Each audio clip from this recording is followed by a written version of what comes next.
Hey there, and welcome to Evidence That Patriarchy is a Real Thing. In today's episode, I want to talk about a practice that's going on in the United States right now by evangelical Christians. They refer to it as Christian patriarchy or biblical patriarchy.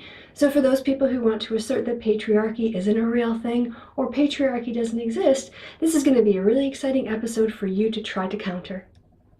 There is a lot of evidence that Christian patriarchy is going on right now. Right now, kids are being indoctrinated into it. Adults are enacting its values. And so to deny that it exists kind of defies logic to me. So let's look more specifically at the concept of biblical patriarchy. And in this episode, I want to look at the norms and values that it gives to men in particular. On the screen now, you're just going to see some evidence of how patriarchy is being documented and covered in the media. We have here a book that was written inside the Christian patriarchy movement. Its title is Quiverful. Then there are articles that talk about the dangerous Christian patriarchy movement promoted by the Duggar family, and also the idea that Christian Reconstruction and biblical patriarchy are being actively advocated for in the evangelical movement. Clearly, these people think patriarchy is a real thing and they're doing it. So let's look a little bit more at what they are doing. In terms of defining the terms, I want to draw on a socially constructed notion of gender, and I'm going to be looking at this little excerpt. Connell argued that gender has been constructed as part of each society throughout history. For each society, Connell contended that one version of masculinity is sanctioned as the one to which men should adhere, which he termed hegemonic masculinity. This version of masculinity attempts to subordinate femininity as well as less accepted versions of masculinity, such as male homosexuality. Like Pleck, Connell recognizes many disadvantages to this narrow, dominant form of masculinity. And you can see that Connell was writing in the sort of late 80s and early 90s. I think today, increasingly, as a consequence of feminism, there are more ways to be a woman and to be feminine, and there are more ways to be a man and to be seen as masculine. And so while I agree that there's usually a hegemonic masculine discourse in a culture, I think that in the US and other places where second and third wave feminism have really taken root, men have access to far more identities that can be called masculine to challenge a sort of hegemonic masculinity that's available in the culture. And I think that that's a good and positive thing. Obviously, it goes against patriarchy, which is probably why I think it's a good and positive thing. In the real world, we would define masculinity in the following ways. Masculinity is behaviors and mannerisms which are typically associated with the male sex. There's nothing normative there. It's just saying if men tend to do it and women don't, that is often something people will characterize as a masculinity. But that is not what the biblical notion of masculinity involves. Biblical patriarchy, also known as Christian patriarchy, is a set of beliefs in evangelical Christianity concerning gender relations and their manifestations in institutions, including marriage, the family, and the home. It sees the father as the head of the home, responsible for the conduct of his family. And I'm also going to draw on the concept of toxic masculinity to contrast patriarchal masculinity with modern, secular, egalitarian notions of masculinity. Toxic masculinity refers to the socially constructed attitudes that describe the masculine gender role as violent, unemotional, sexually aggressive, and so forth. When we look at the patriarchy movement, it actually is very much about constructing roles for men that are top-down, where the man has to be the dictator and has to enforce his will on others who are viewed as his subordinates. He has to be the disciplinarian and be the tough one and to not be soft. And of course, we can talk about the whole crazy website Biblical Gender Roles and the idea that men should have sex with their wives when their wives don't want to. In fact, men should have sex with their wives when the men don't want to. Because if you don't have sex, then your wife is going to stray or you're going to stray. So it's just this thing you have to do. You have to have sex. One of the things that I see patriarchy doing in order to justify its power structure is to assign the notion of masculinity to God and then somehow try to transfer God's power and authority through characterizing it as masculine over to men, as if some of that divine masculinity rubs off on them by virtues of having a penis. And so I think that it's a very artificial construction that does not have a basis in reality, but I think that that is how they try to justify giving power to men and excluding women. And it's this idea that God is somehow masculine, even though they also said that he is genderless. So again, contradictions, but we don't really expect faith-based views to make sense, right? In this world where God's masculinity is representative of his divine authority and power, and that's rubbing off on men, the worldview is that God has granted men authority over their families, and preferably men should be in charge of the workplace as well. Men should rule in the private and the public spheres, not because of their competence, not because they've earned it, not because they are the most qualified, but because they are men. That's it. They're men, therefore they rule. It's that simple. Single women are encouraged not to try to seek jobs as equals among men in fields that invoke authority, such as industry, commerce, civil government, and the military. So it's telling women that their roles are to remove themselves from competition with men, because those roles of authority only properly can go to men by virtue of God's masculinity by implication. Unmarried grown children are also considered under the rules of their fathers, but while a son can go find a vocation and find a wife, he should seek his father's advice.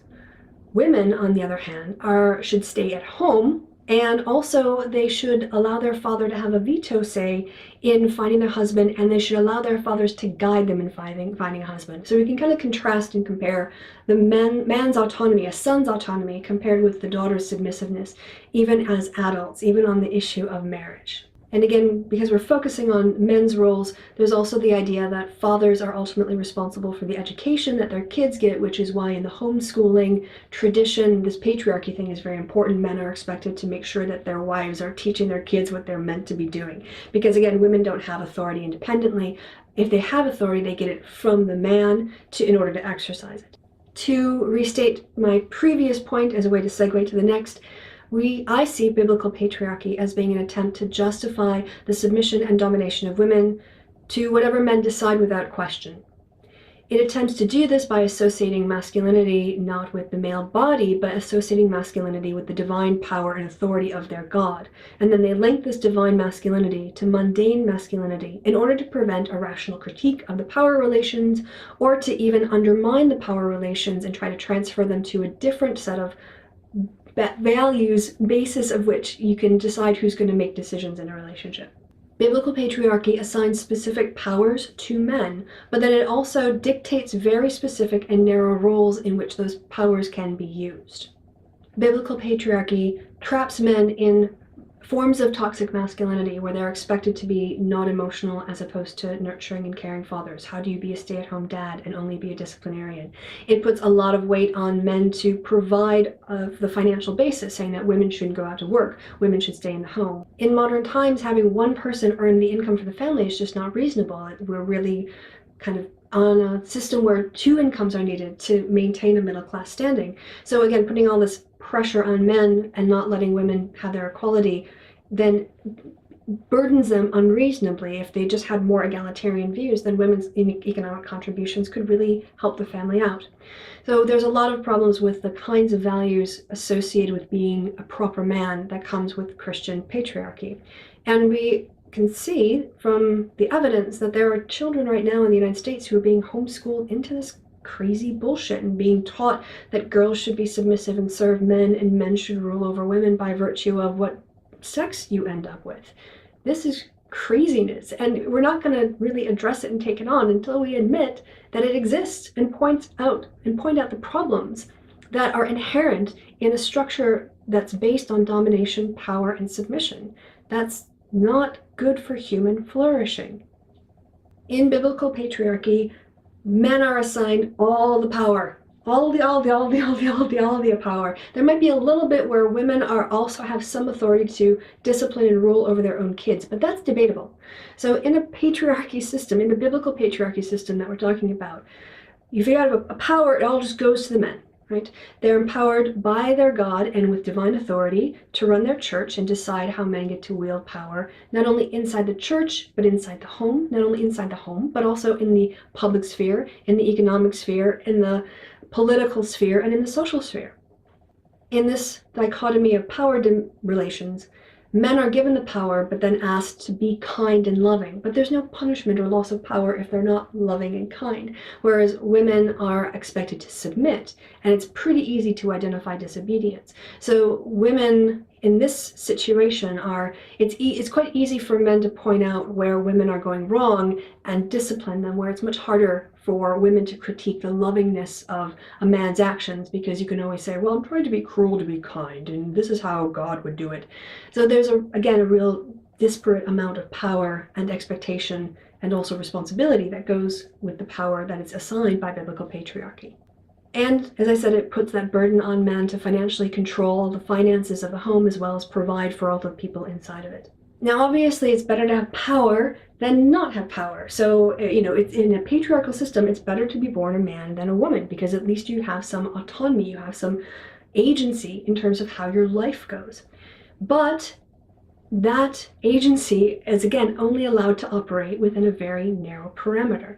It has to be heteronormative. There is no place in this biblical patriarchy for the dignity of gay men. And it associates masculinity with domination, with possession, and with forcing conformity onto others as the way to be a proper man.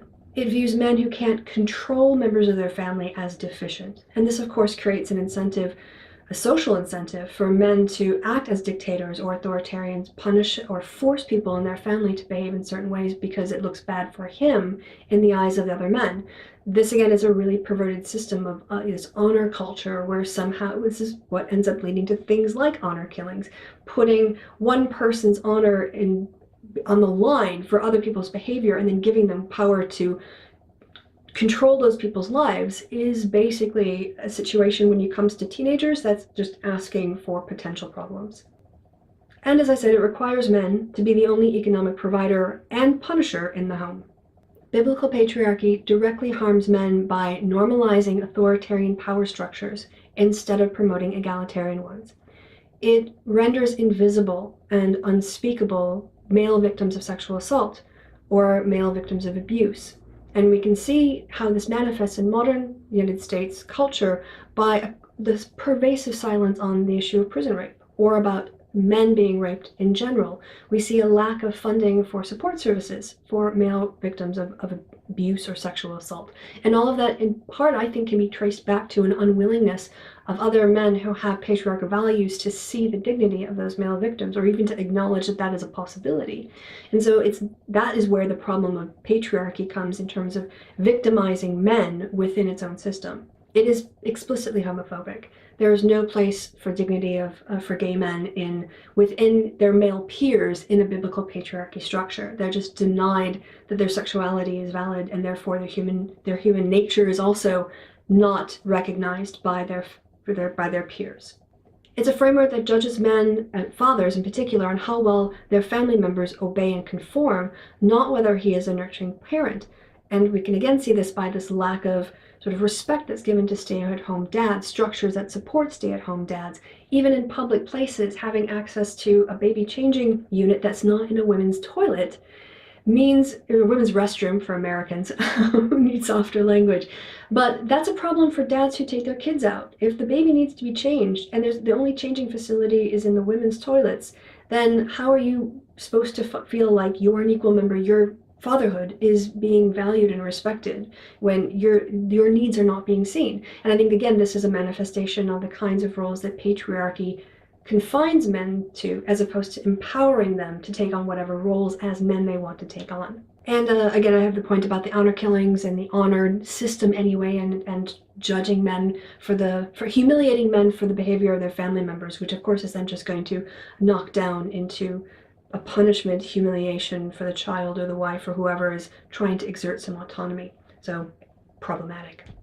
If you want to see just vile patriarchal views being expressed on a regular basis, go to this website, Biblical Gender Roles. It's terrible. The guy who's writing this is a caveman, in my opinion. Just no real thought about the psychological or emotional implications of his own advice, because it's more focused on obedience than on compassion. This is from that website, Biblical Gender Roles. Why did God make man? God has placed us in temporary bodies and given us temporary roles to fulfill this life. In many ways, it is like a test. If you were born in a man's body, you have a man's test to take. If you were born in a woman's body, you have a woman's test to take. Leadership. God designated men to lead in society, the church, and the home. Protection. God designed men to protect in society and the family. Provision. God designed men to provide for their society, church, and family. Conclusion. God made man in his image and likeness to bring glory and honor to himself. To demonstrate some of his eternal qualities, he has designated and delegated man to lead, provide, and protect in society, the church, and most importantly, the family.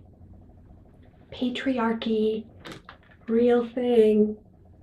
This is also from a website called Biblical Men and What is Masculinity.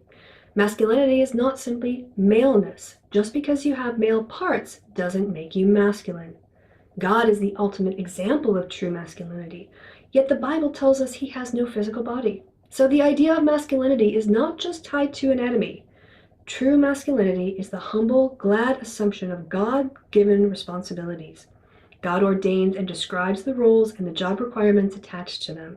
Men humbly and gladly accept these roles and requirements and walk in them by his grace. Masculinity and authority flow to those who accept responsibility and flee from those who shirk responsibility.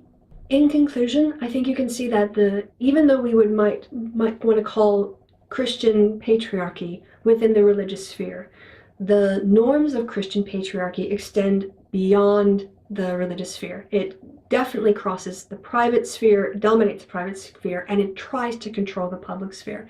It wants to say that women shouldn't be in politics. It wants to say that women shouldn't hold economic authority over men. It wants to say that women shouldn't have higher social status than men. So all of these are reasons why, if you are asking on one of my videos, why is it if women got the right to vote in 1920, they didn't really start running for office until the 1970s? Well, part of the reason is because of the norms and also the legal barriers because of religious patriarchy. While it is easier to point out all of the problematic things that patriarchy creates for women, it is, I think, important to analyze the way that power is structured and justified and handed over, and also on the conditions placed on it that happens within religious patriarchy. Because while on the face of it, as I said, yes, it's much better within the system to be a man, because at least by being a man you have power and some kind of agency and autonomy, that in and of itself is still limited by the very narrow roles and the sort of toxic ways that you are expected to be a man, very limiting ways, shall we say, and encouraging a kind of toxic mentality when it comes to controlling the members of your family. And also, you making sure you're having sex with your wife even if she doesn't want to, even if you don't want to, because God wants you to have sex. The crazy biblical gender roles website. The guy is nutters, in my opinion. But, so what I thought would be interesting again was to take this issue of patriarchy and focus on the way that it distorts maleness and masculinity for men, because that is maybe something that people who are doubtful will have a more of an intuitive link to and find more substance to debate here. So hopefully by watching this video, you're reconsidering your views if you doubted that patriarchy was a real thing, or that patriarchy was a problem, or that patriarchy somehow doesn't exist in the 21st century. It does. People are out there right now promoting it, practicing it, teaching it to their children. And if you deny its existence, then you can't really fight against it. So I hope that you guys have enjoyed another of these episodes of evidence that patriarchy is a real thing. I would assume that the next video will talk about women in patriarchy, but if something for whatever reason comes up, I don't want to fix my plans, say that I'm going to do something in case something comes up. But if I do it, it probably will be on women and patriarchy. So I guess that all that remains to be said is that thanks for watching to the end of the video. I appreciate it. If you enjoyed this content, please go ahead and subscribe. I'm really close to 1,500 subscribers, which is crazy. Just that it took me like a year to get to 1,000. It's taken me like 2 months to get to 1,500. I'm like, whee! This is so much fun. Please sub if you enjoy this content and you are a sub. Share it with someone you like that you think might enjoy it as well. And then the last thing to say is that I've been Christy. You've been awesome. And I'll see you soon. Bye.